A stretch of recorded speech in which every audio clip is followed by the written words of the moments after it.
Oi, gente, seja bem-vindo para mais uma aula aqui no canal. Eba, não enjoar de mim. Uhul! Bom, hoje a aula é sobre a Corrida do Ouro, Velho Oeste. Eu botei no título ali, né, na thumbnail, Faroeste, porque tem tudo a ver, sim. Eu até poderia começar o vídeo usando até pica-pau, ó. Ouro está onde você o encontra, eu sempre disse.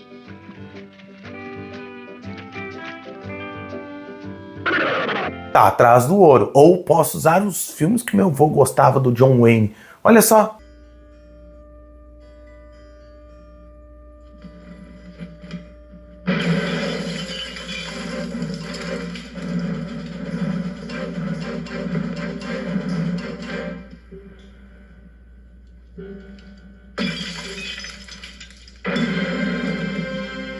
Eu também podia falar de quadrinhos, mas eu não leio, tipo Tex, né?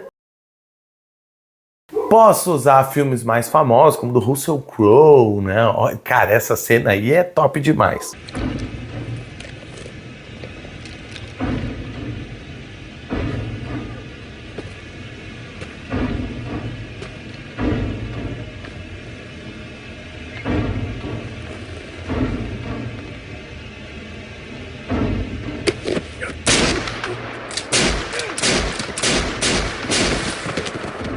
Já usei Red Dead Redemption, já tem vídeo aqui no canal, por isso que eu não vou colocar, tá?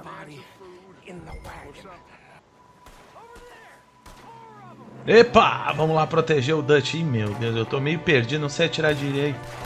Ó, muda até a trilha pros tiros, rapaz, que tri. Mas quem eu não vou usar vai ser esse aqui, ó. Opa, boa tarde, caras pálidas. Tô passando, hein? Cavaleiro Cowboy. Ah, sai daí, é uma porcaria. Esse aí tá decretado. É o H-. Finalmente encontrei. Eu tô meio azedo esse ano, né? Vamos lá pro vídeo?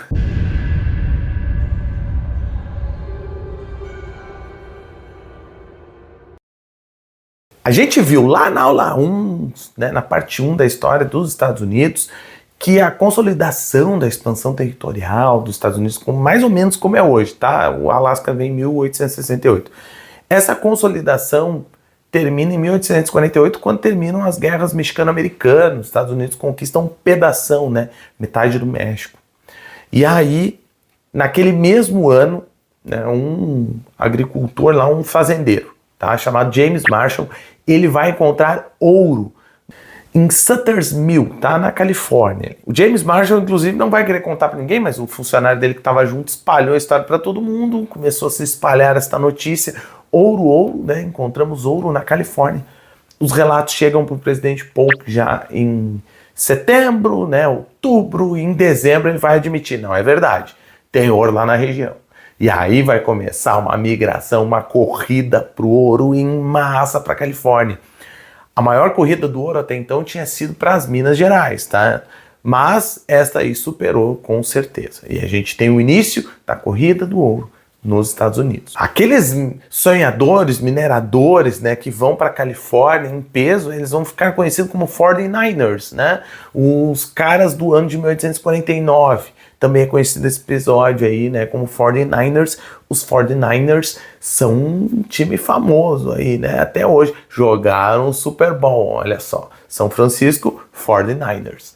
Falando em São Francisco, é muito legal, cara. Tem essa figura aqui. São Francisco, em 1848, tinha 800 e pouquinhos, né, habitantes. Era uma baía super tranquila que tinha ali no Pacífico para manter algum comércio, né? Mas era principalmente composta por fazendeiros, baleeiros, pescadores, né? Rancheiros. Agora o negócio começou a mudar. Olhem esta imagem de entre 1850 e 1851. Olhem quantos navios mercantes estão na mesma baía. Aumentou muita proporção por causa do ouro, né? A corrida do ouro fez com que a população da própria cidade de São Francisco fosse para mais de 35 mil habitantes, né? Por esta época aí. A Califórnia, inclusive, vai ter um aumento significativo da sua população. Em 1849 já passava das 100 mil pessoas. Em 1852 já eram 500 mil. Então esse fluxo migratório aí, né, foi gigantesco para a região da Califórnia, né, para a busca do ouro ali, né, no local. Os navios mercantes que chegavam lá ultrapassavam, né, os milhares, as centenas. Por exemplo, em 1851 aportou na Baía de São Francisco mais de 1.150 navios. Isso fez com que a própria rota marítima se alterasse. Agora, rotas que ninguém dava bola, como a do Pacífico, naquela região, começaram a chegar lá. Então, toneladas de alimentos chegavam lá, o fluxo aumentava. Era trigo do Chile, era batata, né, da Austrália, eram do cacau do México, chegava lá também, arroz da China, até mesmo algumas importações do Japão estavam começando a chegar a partir de 1854. Então, a corrida do ouro, ela altera, né, sim, a economia mundial, se a gente pode dizer. Dois pensadores, né, bem famosos vão abordar o tema já na época. O Engels manda uma carta para o Marx, né, onde ele expressa a sua consternação. A Califórnia e a Austrália são dois casos não previstos no Manifesto Comunista. A criação de grandes e novos mercados a partir do nada. Precisamos rever isso. O crescimento econômico vertiginoso que estava acontecendo nos Estados Unidos também começou a acontecer na Austrália. Lá também começa a ocorrer uma corrida do ouro. Esse aumento do comércio, além de abrir novas rotas, vai abrir e possibilitar novas formas de pagamento, que era uma preocupação, né, dos capitalistas daquele tempo. Como a gente tem mais ouro no mercado, novas formas de pagamento vão começar a ser aceitas, como os cheques e as faturas, por exemplo. E o aumento da cunhagem de moedas de ouro, né, vai acabar aumentando o crédito e as taxas de juros vão começar a cair por causa deste aumento, né, da oferta de ouro na economia. Se o século XIX estava sofrendo com a deflação por causa da industrialização, a gente tinha a mecanização do processo de produção. Então, o produto começava a baixar, o industriário começava, né, o burguês começava a baixar os salários do proletário, e a gente estava vivendo na economia global, principalmente ocidental, um grande período de deflação, e a deflação diminui as margens de lucro. Com a corrida do ouro é o contrário, a gente começa a ter o que alguns dizem de interlúdio de inflação, ou seja, um pequeno momento ali em que a gente tem, né, uma inflação, um aumento, né, dos preços ali, e isso permite com que, de forma geral, as margens de lucro aumentem. A gente também tem este aumento, né, da quantidade de ouro, ela vai acabar estabilizando as moedas, a libra, por exemplo, e o padrão ouro vão ficar mais estáveis e a gente vai começar a ter, né, um padrão monetário ali internacional que vai favorecer ali o comércio e vai favorecer uma ideia econômica, né, que já existia desde Adam Smith, que era o liberalismo econômico. Nunca o liberalismo foi tão forte. As taxas de importação ali, né, alfandegárias, elas começam a desaparecer aos poucos. Os Estados Unidos também vão aderir, né, ao liberalismo econômico com força. Como? Deixando, né, para o setor privado grande parte dos investimentos. Apesar disso, ainda vai ser um dos únicos países, né, do Ocidente a manter certo protecionismo ali, né, às suas indústrias. O fator humano também vai ser importante nesse processo. A gente vai ter um aumento do fluxo migratório ali na região. Muitos marinheiros mercantis eles vão desertar, mais de 200 navios vão ser abandonados ali na costa, né, leste dos Estados Unidos, e a gente vai ter a chegada de chilenos, né, marinheiros, uma quantidade de habitantes das ilhas do Pacífico ali, né, da Centro-América, que vão entrar nos Estados Unidos, mas não vão representar, apesar de no início, né, a gente ter esse fluxo, eles não vão representar, né, uma grande proporção dos imigrantes na Califórnia. Na verdade, a gente vai ter, né, uma migração muito forte dos chineses. Pô, a China sempre foi um império, né, uma nação muito fechada, né, uma cultura muito fechada na própria. Mas a corrida do ouro nos Estados Unidos vai estimular a chegada de chineses. Em 1849, eram 74 chineses. Mas em 1876, essa população já ultrapassava os 111 mil. Ou seja, 25% de toda a imigração ali, né, de toda a população imigrante da Califórnia era chinesa. Mas eles foram maltratados, foram humilhados, perseguidos, inclusive linchados, né? A gente tem mais de 88 chineses sendo mortos nos episódios de linchamento da depressão que tem em 1862, por exemplo, ali na região.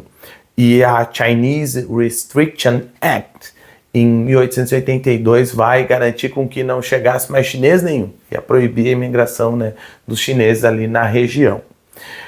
O que os americanos queriam eram imigrantes europeus, então vão chegar muitos irlandeses e alemães. Posteriormente chegarão, né, os italianos nos Estados Unidos. Havia também imigrantes mexicanos e os próprios americanos do leste, né, que migravam para a região, né, oeste ali dos Estados Unidos. Mas foi entre as décadas de 1860 e 1880 que os americanos vão tentar dominar o grande deserto, a última fronteira. Sim, a gente vai ter outras expedições que vão para outras regiões ali, né, que até então não tinham sido dominadas pelos Estados Unidos, né, apesar de pertencerem ao seu território. Esse grande deserto era uma região complexa, tinha pradarias, desertos mesmo, regiões montanhosas de difíceis acessos, né, eram mais secas, então era uma vasta região que era habitada basicamente por populações nativas ali, né, indígenas. As motivações para dominar esses territórios foram muitas. Nós temos a liberdade religiosa, por exemplo, como sendo um dos motivos. Os Mormons vão tentar migrar para lá por este motivo, para ter mais liberdade. O desejo de obter terras também eram, né, milhares cavalgavam até lá para conquistar, né, para ter sua porção de terra. E a gente também tem a questão do ouro, porque existiram diversas outras corridas do ouro aí. Então novos territórios vão ser explorados, né, neste momento aí. Eu vou colocar no mapa aqui, vão ter vários, né, mas a gente vê os estados atuais, né, da Dakota do Norte, Dakota do Sul, Idaho, Montana, o Arizona, o Colorado, entre tantos outros, são estados, esta região mais central, ali, centro-oeste, né, dos Estados Unidos, são localidades em que a gente vai ter, né, uma grande expansão, né, chegada de colonos ali a partir de então.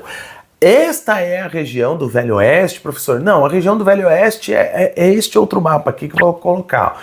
O Velho Oeste, né, como a gente chama, assim, esta região começa pelo rio Mississippi pro oeste, tá? Então é esta grande parte aí do território dos Estados Unidos ali, né, que nós chamamos de Oeste Americano. Esses colonos aí, essa expansão dessas regiões vão fazer surgir diversas cidadelas ali, né? Vão chegar milhares de pessoas, a gente vai ter os garimpeiros, os lenhadores, os vaqueiros, cowboys, né? As prostitutas, diversas profissões vão se desenvolver ali, né, nessas novas localidades ali, né, comunidades, até mesmo outras profissões como advogados, professores, que não eram bem aceitos no leste. O leste era muito mais conservador, tá, gente?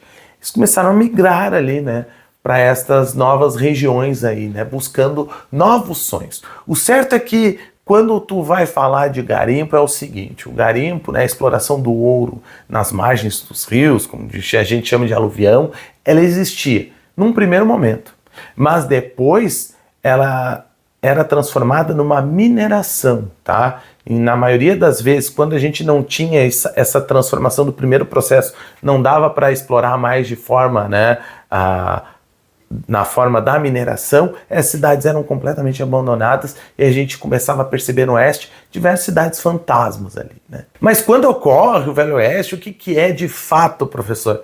Gente, tem um baita debate historiográfico aí sobre isso, tá?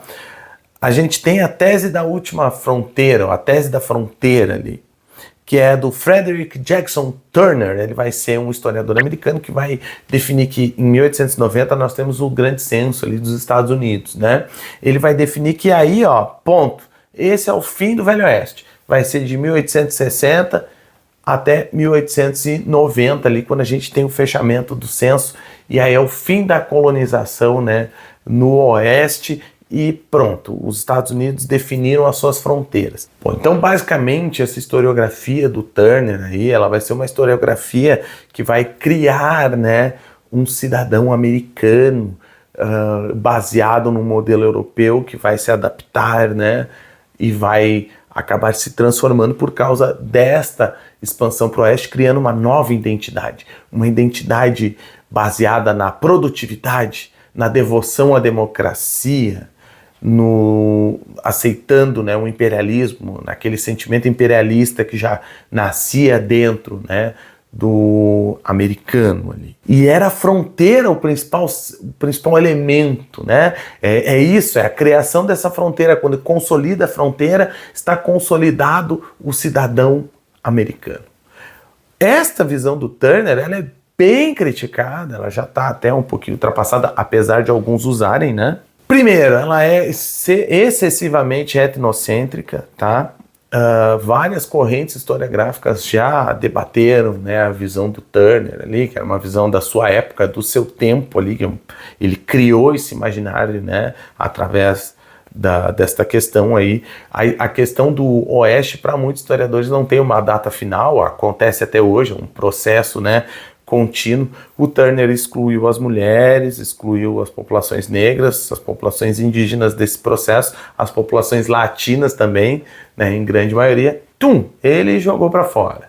Ele excluiu dentro, né, do processo do Oeste americano. Então a gente tem uma nova abordagem historiográfica que a gente chama de New History Western, né, que é feita por outros historiadores ali, como William Kronos, Patricia Limerick, Richard White e Elliot West, por exemplo. Estou dando um exemplo de alguns historiadores que eu vou usar para a gente falar um pouquinho dessas novas figuras ali do Oeste, novas não, para essas tradicionais figuras aí do Oeste, né, dos Estados Unidos, como elas devem ser repensadas. Vamos começar pelas cidades, né? As cidades eram iguais? Qual é o estereótipo de cidade? Nos filmes a gente vê, né, aquela cidadezinha pequena do Oeste americano. E realmente esse padrão de cidade existia. Mas as cidades variavam. Tinha cidade pequena, tinha cidade grande. Elas tinham características diferentes de acordo com a região. Então as cidades do Oeste não seguiam um padrão, né, arquitetônico, um padrão de cidade. Cada cidade, né, tinha a sua composição, tinha a sua característica própria. O que eu posso dizer que elas tinham em comum eram os seus problemas em comum. Quais problemas? Problemas sanitários, né? A falta de condições sanitárias fez com que muitas pessoas acabassem morrendo de disenteria, por exemplo, né? Elas tinham problemas de infraestrutura, questão das moradias. Tinha gente que morava num quadrado de madeira, né? Não que aqui no Brasil não tenha isso, porque a gente tem ainda, né, aqui, fazendo esse paralelo nessas condições precárias. A gente tinha cidades sem lei, que o tiroteio comia solto. Não era o padrão, tá, gente? As cidades do Velho Oeste, elas prezavam muito pela lei.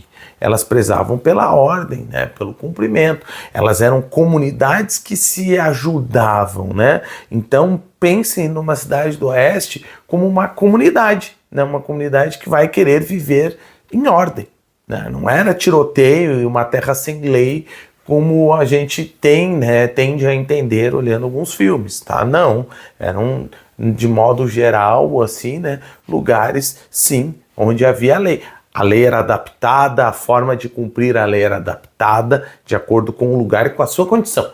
Isso é verdade, mas a busca por ter lei, né, sempre foi um dos objetivos, né, principais das cidades, de modo geral, assim.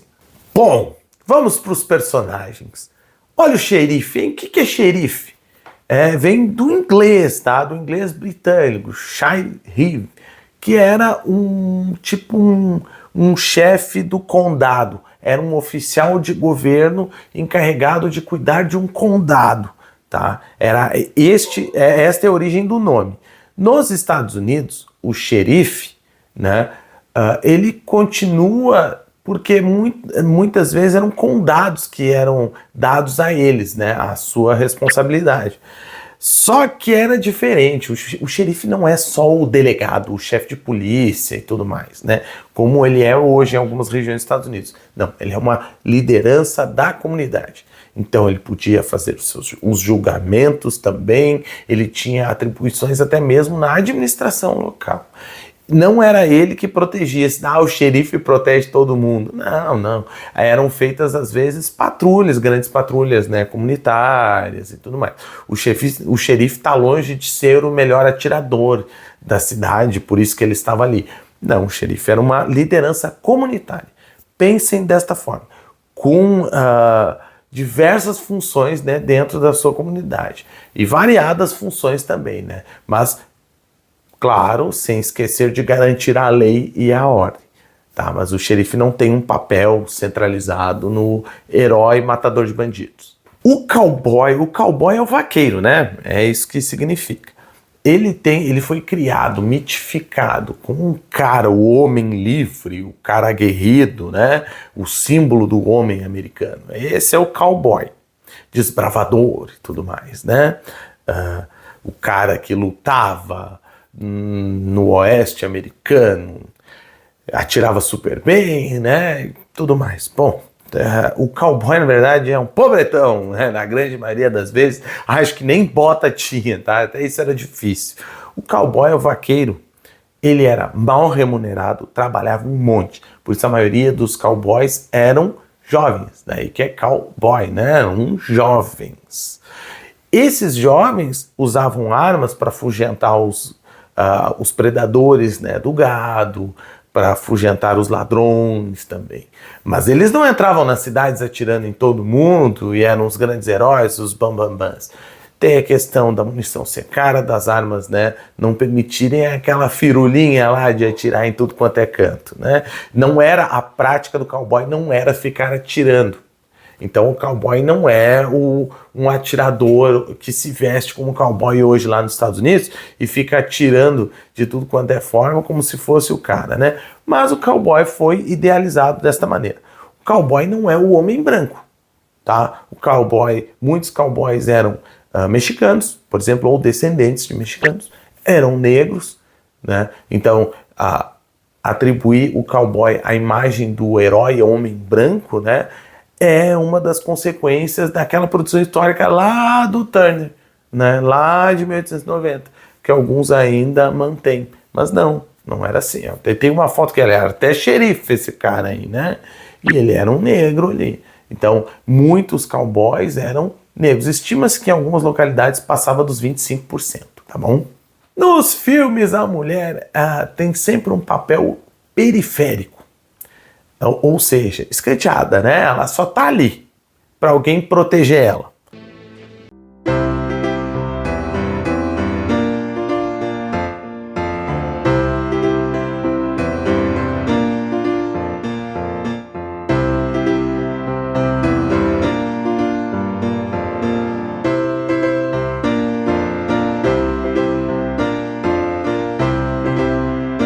Ela é passiva, ela não transforma o ambiente em que ela vive. Mas na Mulher do Oeste, sim, ela era transformadora do seu ambiente. Ela ajudava a construir as cidades, né? Ela ajudava a construir dentro da comunidade as escolas, as igrejas, né? Ela fazia parte desse processo de construção, ela fazia parte do debate das decisões da cidade muitas vezes também. Então a mulher, ela está dentro, ela tem que estar inserida nesse processo aí de construção do Oeste, sim. Elas podiam trabalhar nos ranchos, nas fazendas, né, de forma geral, nas mineradoras, mas é óbvio que ela vivia uma posição de isolamento, muitas vezes, né, e hostilidade, pela falta de direitos que ela tinha.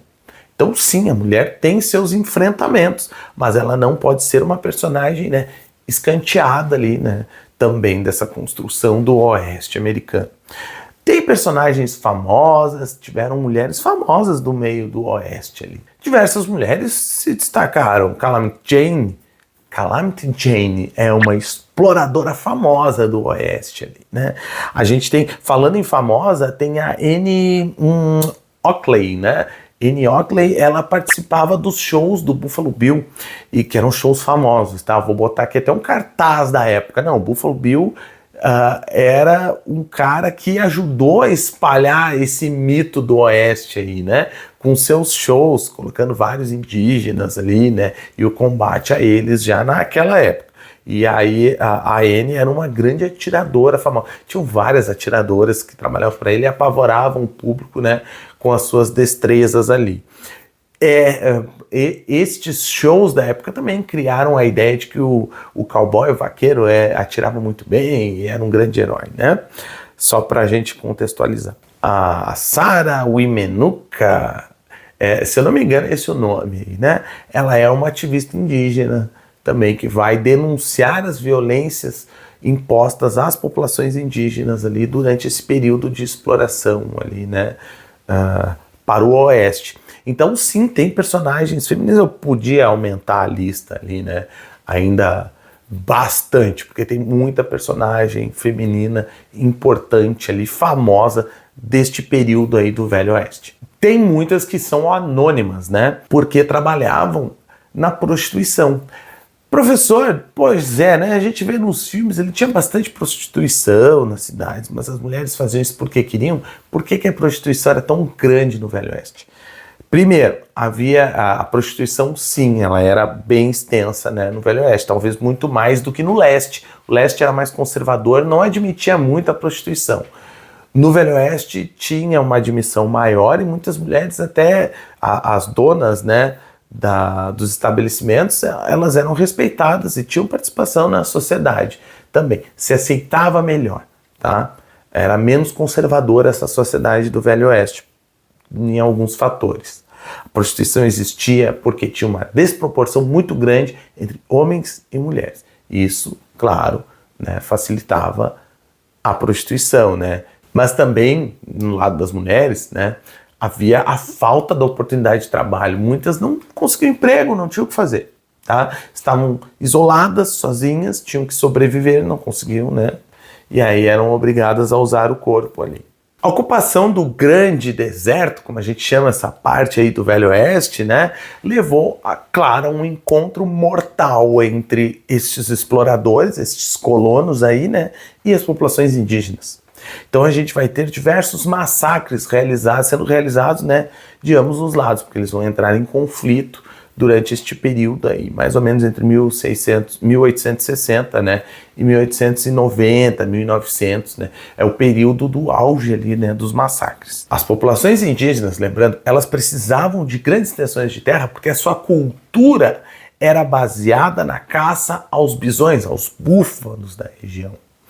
E por muitas vezes, o que os exploradores faziam? Caçavam esses mesmos búfalos aí, matavam, exterminavam, para acabar, né, matando de fome as próprias populações indígenas ali. Então a caça ao búfalo acabou sendo desenfreada ali, né, por muitos exploradores que queriam acabar com a fonte de alimento dos povos indígenas, facilitando seu domínio, né, naquelas terras ali.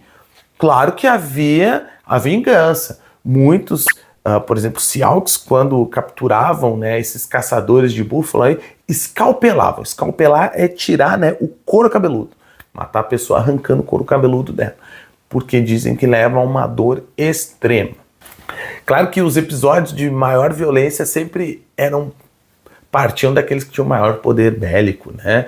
Então as populações brancas ali, como o massacre de Sand Creek, onde o exército norte-americano exterminou diversos indígenas ali que já tinham se rendido, né? Mulheres, crianças acabaram sendo exterminados, ali massacrados, né, pelo exército dos Estados Unidos, que fazia suas incursões tentando, né, expulsar as populações indígenas dos seus territórios. É durante a Guerra Civil que a gente vai ter talvez o maior ato político para favorecer essa exploração de terras, que é a lei, né, o Homestead Act, que seria essa lei de terras aí, em que o presidente americano, Abraham Lincoln, vai declarar que as terras, né, livres poderiam ser dominadas, até 160 acres poderiam vir a pertencer àquele cidadão americano ou europeu que se naturalizasse, né,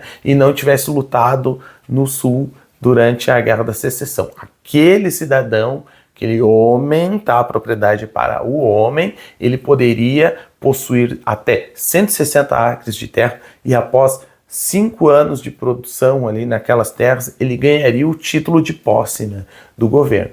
E esta lei, que foi criada em 1862, ela vai favorecer essa expansão dos colonos, né, para o oeste e vai aumentar o conflito com as populações indígenas. Aí a gente destaca duas.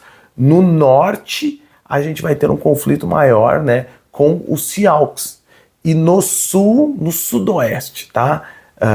Do oeste, é claro, a gente vai ter um enfrentamento aos Apaches. A gente vai ter alguns massacres, inclusive dos Siaux. Eles vão ser uma das maiores resistências armadas a esse processo aí de dominação. Inclusive em Minnesota a gente vai ter um massacre famoso, né, dos Siaux às populações brancas ali. Eles vão acabar destruindo, matando milhares, centenas de colonos que estavam se dirigindo para lá. Mas o centro do conflito, né, o último grande conflito entre Siaux e os colonos, vai acontecer entre 1876 e 1890. É bem no início dessa batalha, em 1876, que a gente vai ter a maior derrota do exército americano, né, contra os Siaux, que é a Batalha de Little Big Horn, que é quando Touro Sentado e Cavalo Louco, são lideranças ali, né, dos Siaux, vão acabar derrotando o ex-general e agora tenente-coronel do exército dos Estados Unidos. Ele era general do exército do Sul na Guerra Civil, né, o general Custer. Ele, como tenente-coronel, vai acabar sendo morto, até seus filhos vão morrer na batalha. E a Batalha de Little Big Horn vai ser uma das grandes derrotas ali do exército dos Estados Unidos contra os Siaux, mas não vai mudar o curso da guerra. Em 1890 a gente vai ter completado ali, né, a derrota ali das populações ali da nação Siaux. No sudoeste, em 1886, daí os Apaches acabam sendo derrotados quando o líder, né, dos Apaches ali, o Jerônimo, acabou sendo capturado. Ele já tinha sido capturado, fugiu e depois foi pego de novo. O grito Jerônimo vai aparecer lá na Segunda Guerra Mundial. Diz um mito que é porque um cara olhou um filme de faroeste, um dos, né, paraquedistas, e na hora de pular ele achava o Jerônimo corajoso, como símbolo de coragem, gritou Jerônimo, e aí ficou. Diz a lenda, né? Eu não sei, não tem registro histórico nenhum para isso. Mas é que foi engraçado. Então Jerônimo foi um dos últimos líderes ali, né, do povo Apache que lutava contra o exército americano no sudoeste ali, né, do Velho Oeste.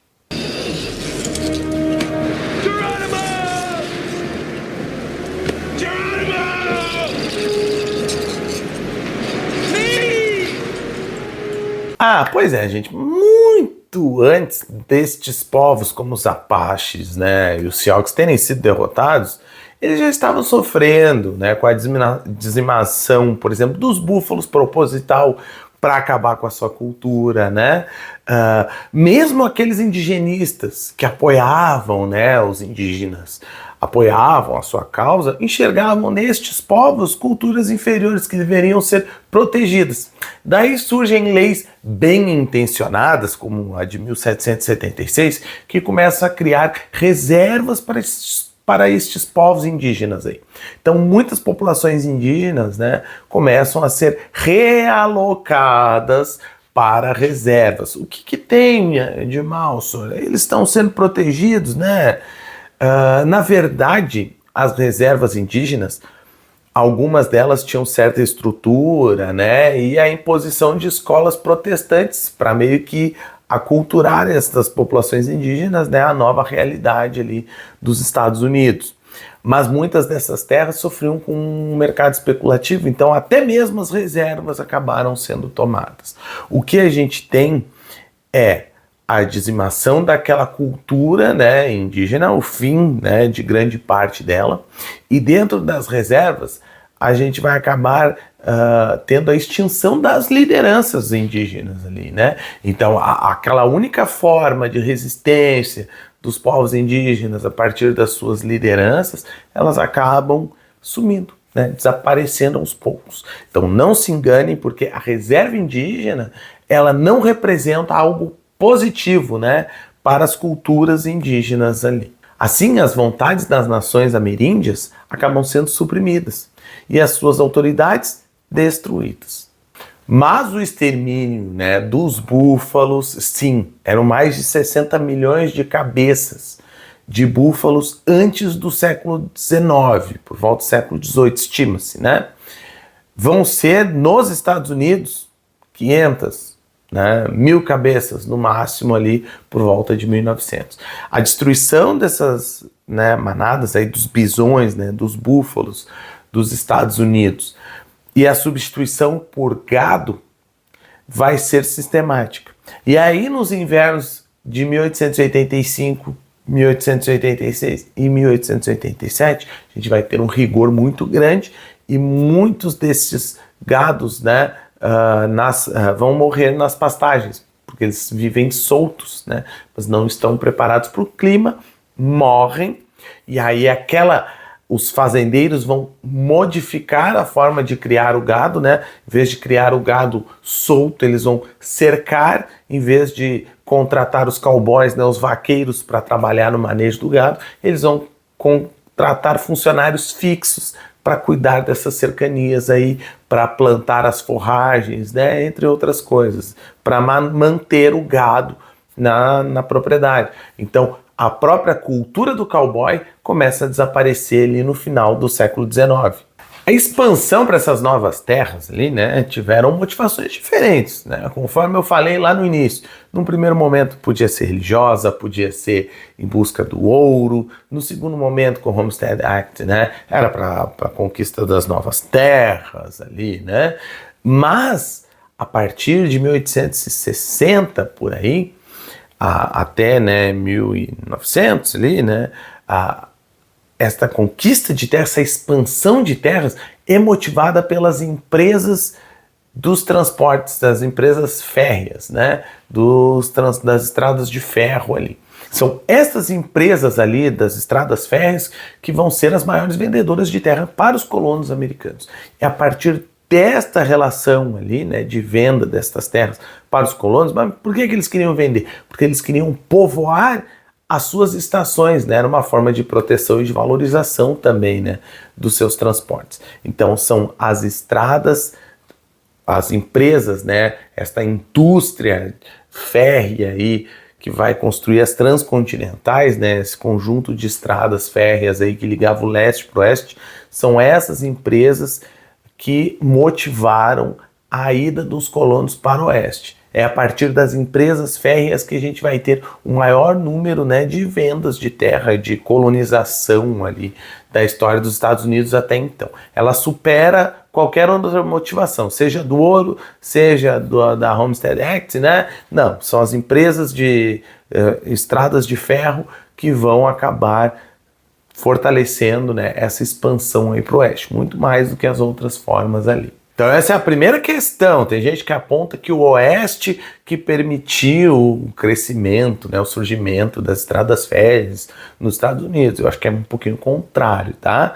Outra questão, é o oeste que vai permitir o assentamento do pequeno produtor, né? As pessoas vão sair da cidade para ganhar a vida no campo. Na verdade, não é bem assim. A gente vai ter o pequeno agricultor, aquele cara que venceu sozinho, né? Ele não é a regra, tá? Ele é a exceção. A gente vai ter um aumento do mercado especulativo nas terras, então os especuladores vão acabar, né, adquirindo a terra desses pequenos proprietários, e aí o que a gente vai ter são grandes proprietários, né? A formação de latifúndios ali. Então é o contrário, e a gente tem, né, isso por dados desde que foram feitos depois da Guerra Civil, um movimento contrário, tá? Não é a população da cidade que vai para o campo em busca da prosperidade, não, é a população do campo que migra para a cidade em busca dessa prosperidade. É esta população do campo do oeste, esses colonos, eles vão buscar os grandes centros para melhorar suas condições de vida. Isso está provado no jogo Red Dead Redemption, né? Ele não vai para uma cidade lá que... Eu não sei qual o nome da cidade mais, mas é que simula Nova Orleans, né? Se eu não me engano. E aí a gente tem em Red Dead Redemption 2 esta migração aí, né? Do campo para a cidade. Okay, there she is. A real city. The future.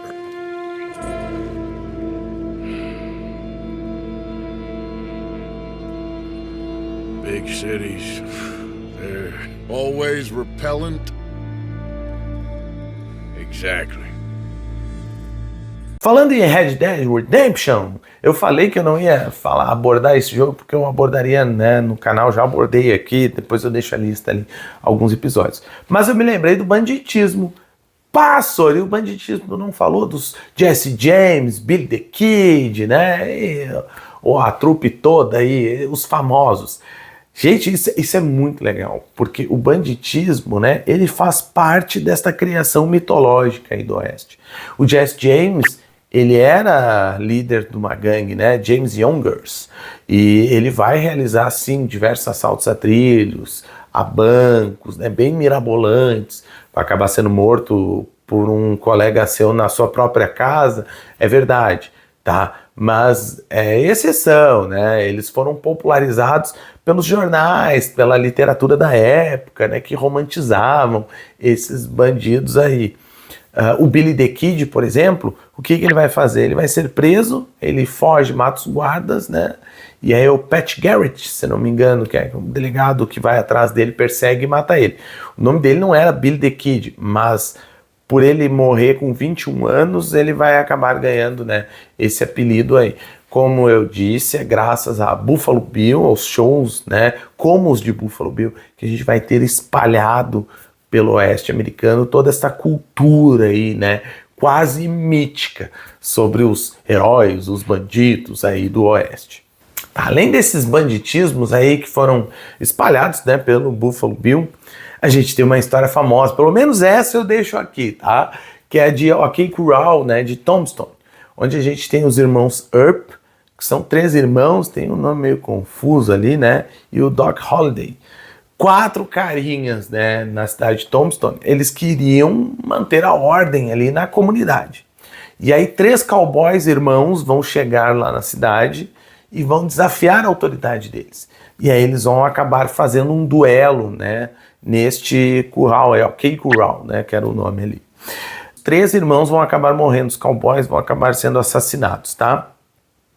E esse evento vai ganhar fama ali, os irmãos Earp, né, alguns sobreviventes, os 3 vão sobreviver, o Doc Holliday também vai sobreviver, eles vão ter fama pelo resto, né, das suas vidas ali, como, né, os caras que mantiveram a lei, a ordem, e aí este evento em Tombstone vai ganhar uma proporção gigantesca e o tiroteio durou 30 segundos apenas, tá bom?